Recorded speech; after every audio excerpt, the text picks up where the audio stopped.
Hi hello అండి, welcome to plus జిడుగు channel. మీకు ఈరోజు ఇన్స్టెంట్ దోశ చేసి చూపిస్తా.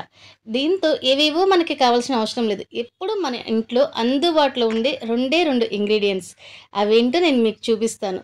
2 కాదు 3 ఇంగ్రీడియంట్స్ అవేంటో నేను చూపిస్తాను, పదండి. ఈ దోశ చాలా టేస్టీగా ఉంటుంది. హెల్దీ అయిన దోశ కూడా, ఇన్స్టెంట్ అయినా సరే. ముందుగా ఒక బౌల్ తీసుకొని 2 కప్స్ గోధుమ పిండి తీసుకుంటున్నాను. గోధుమ పిండి అనేది హెల్త్కి చాలా మంచిది, అందుకని గోధుమ పిండి మాత్రమే వాడుతున్నాను.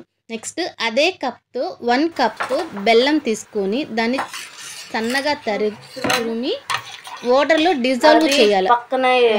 వేడి నీళ్ళలో వేసి కొద్దిసేపు కరగ పెట్టేసేసి ఆ వాటర్ని ఈ పిండిలో వేయాలి.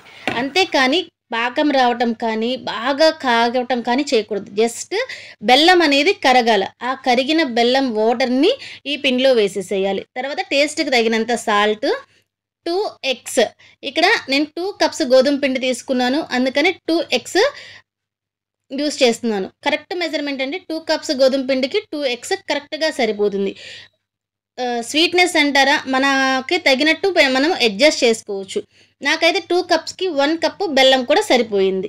వాటన్నిటిని వేసేసి మరీ ఫస్టే వాటర్ మొత్తం పోసేయకుండా కొంచెం వాటర్ పోసేసుకొని ఇవి మొత్తం కలిసేటట్లు కలుపుకొని, తర్వాత కొంచెం కొంచెం వాటర్ పోసుకుంటూ మనకి దోశ పిండి కన్సిస్టెన్సీ ఉంటుంది కదా, అలా వచ్చే వరకు కలుపుకోవాలి. ఎక్కడ లంప్స్ లేకుండా మనకి వీలైతే స్పూన్తో కలుపుకోవచ్చు, లేదా ఇలా విస్కర్ ఏదైనా ఉంటే విస్కర్తో కలుపుకోవచ్చు. కానీ నీట్గా ఎక్కడ ఉండలు లేకుండా, లంప్స్ లేకుండా కొంచెం కొంచెం వాటర్ పోసుకుంటూ, మొత్తం ఒక్కసారి పోస్తే గోధుమ పిండి కదా గడ్డలు కట్టేసేసిద్ది. అందుకని కొంచెం కొంచెం వాటర్ పోసుకుంటూ, చూడండి నేను ఎలా కలిపానో అలా కలుపుతూ ఉండాలి. అలా నేను కలుపుతూ ఉండేలోపు ఒక చిన్న రిక్వెస్ట్ అండి, సబ్స్క్రైబ్ అనే బటన్ పక్కన ఉంటుంది, ప్లీజ్ సబ్స్క్రైబ్ చేయమని రిక్వెస్ట్ చేస్తున్నా. నా ఛానల్లో వచ్చే వీడియోస్ చూస్తున్నారు కానీ లైక్ చేయటం లేదు. నేను చేసే వీడియోస్ అందరికీ రీచ్ అవ్వాలి అంటే మీరు చేసే లైక్ నాకు చాలా హెల్ప్ అవుతుంది. ప్లీజ్ లైక్ చేయమని రిక్వెస్ట్ చేస్తున్నాను. తర్వాత ఇక్కడ మనం ఒక్కసారి సాల్ట్, స్వీట్నెస్ సరిపోయిందా లేదా ఒక్కసారి చూసుకొని ఇంకా తిరిగి మనము దోశలు వేసేసుకోవటమే. ఎలా వేసుకోవాలంటే దోశలు ఎలానో కాదండి, నార్మల్ మనం దోశలు వేసుకున్నట్లే వేసుకోవచ్చు. దీనికి మనమేమి వేరే ఏమీ చేయవసరం లేదు.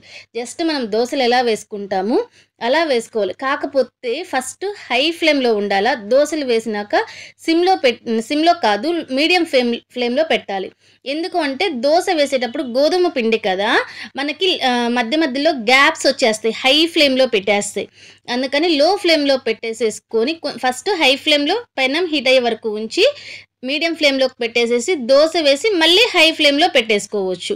మళ్ళీ దోశ టర్న్ చేసేసి మళ్ళీ దోశ ఒక 2 మినిట్స్కి తీస్తాము అనగా లో ఫ్లేమ్లో పెట్టాలి. ఎందుకంటే పెనం మీద కొంచెం హీట్నెస్ అనేది తగ్గిద్ది. హీట్ తగ్గకపోతే చూడండి కొంచెం లంప్స్, నాకు గ్యాప్స్ అనేది ఫామ్ అవుతుంది హై ఫ్లేమ్లో ఉండటం వల్ల. నేను అది చూపించడానికి నేను హై ఫ్లేమ్లో ఉంచాను. అందుకని చెప్పేసి ఫస్ట్ దోశ వేయగానే రెండో దోశ వేసేటప్పటికి మీడియం ఫ్లేమ్లో పెట్టుకోండి. ఈ దోశ చాలా బాగుండిద్దండి. మీరు యూట్యూబ్లో ఎక్కడైనా చూడండి, మనకి గోధుమ పిండి వేసి పైన ఎగ్ వేస్తారు, కానీ పిండిలోనే ఎగ్ వేసేస్తే చక్కగా కలిసిపోయి చక్కగా ఇలాంటి కాలటం అనేది చక్కగా ఉండిద్ది అన్నమాట. ఇది నాకు మా పాస్టర్ గారు వాళ్ళ వైఫ్ చెప్పారన్నమాట. చాలా బాగుంది, మేము ట్రై చేసాము. చిన్నప్పటి నుంచి మేము తినేవాళ్ళము. ఆవిడ చాలా బాగా చేసేది. ఆవిడ నేర్పించింది మా అమ్మ చేసేది. మా అమ్మ మాకు ఎప్పుడైనా అర్జెంటుగా టిఫిన్ కావాలి అంటే ఇవి చేసి పెట్టేది మా అమ్మ. మా అమ్మ దగ్గర నుంచి నేను నేర్చుకున్నాను. ఇలాంటి మంచి మంచి రెసిపీస్ కోసం చూస్తూనే ఉండండి. మీరు ట్రై చేసి నాకు చెప్పండి.